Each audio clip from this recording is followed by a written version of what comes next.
They thought I'd cry. They thought I'd beg. They thought I'd crumble. Instead, I smiled. The day I found out my graduation savings were gone, my father's voice was casual, almost bored.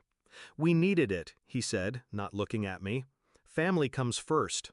I stared at the kitchen table where the envelope used to be. 3 years of weekend jobs, late-night tutoring sessions, birthdays where I'd pretended I didn't want gifts just so I could put away a little more. Gone. My mother didn't meet my eyes. She just kept stirring her coffee, as if I was being unreasonable for even standing there. That was the moment I understood. Love in my house was conditional. When I was younger, I believed my parents were strict because they wanted the best for me. I studied hard. I obeyed rules. I thought if I was good enough, they'd be proud. But the truth was simpler, colder. I wasn't a child to them. I was a resource, an investment to control, milk, and mold to their advantage. The savings theft wasn't sudden. It was a pattern. Birthday money? We'll keep it safe. Job income? You should contribute. I just hadn't wanted to admit it until the envelope disappeared. I could have yelled, slammed doors, told them I hated them. But that would have been emotional, predictable, useless. So I shut my mouth, and I worked harder. I took on double shifts, ate instant noodles for months, watched the decimal points in my new bank account grow, tiny and silent. But that wasn't the real plan. The real plan began the night I overheard them talking about my cousin's scholarship. "Too bad our daughter's not smart enough for something like that," my father said. I didn't cry. I didn't sleep either. I started collecting receipts, not just for my own expenses, but for theirs. Mortgage documents, car payments, utility bills. I learned their debts better than they did. I found the late fees, the default notices, the quiet desperation they tried to hide behind arrogance. They had taken from me because they thought I had no power. But power is just information paired with timing, and I was patient. The first step was making myself invisible. I didn't argue. I didn't ask for help. I let them believe I'd given up on college. I let them think they'd broken me.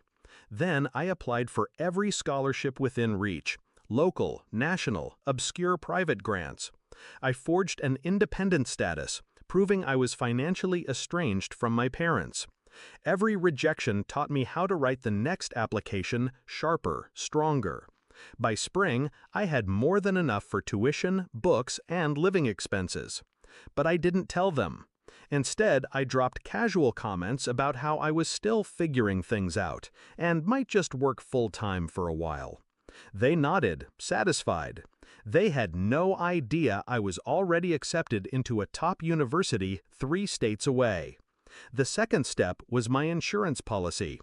I gathered every piece of evidence showing how they'd taken my savings. Bank withdrawals in their handwriting. Text messages confirming they'd borrowed it. Screenshots, copies, notarized statements from the bank teller who saw them take the cash. And then I packaged it. Neat, chronological, impossible to deny.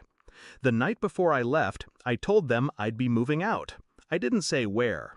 My father smirked. "Let's see how long before you come running back." I just smiled. "You'll find out soon enough." 3 weeks later, they did. A thick envelope arrived at their door. Inside was my acceptance letter, a copy of my full-ride scholarship award, a photograph of me standing in front of my new apartment, smiling. Beneath that, the evidence, every document proving what they'd done, with a note, "This isn't for the police, yet. It's for you to remember the price of underestimating me." They didn't call, but I know they opened it because my cousin texted me that my parents had gone unusually quiet at the next family gathering. That was the point, not to destroy them, at least not yet, but to leave them with a reminder that I wasn't the powerless child they thought they could drain dry. Sometimes revenge isn't loud. It's not screaming or public humiliation. Sometimes it's living better than they ever thought you could, while they sit in the silence you left behind, staring at the proof that you won. I didn't get my savings back. I got something better. I got free.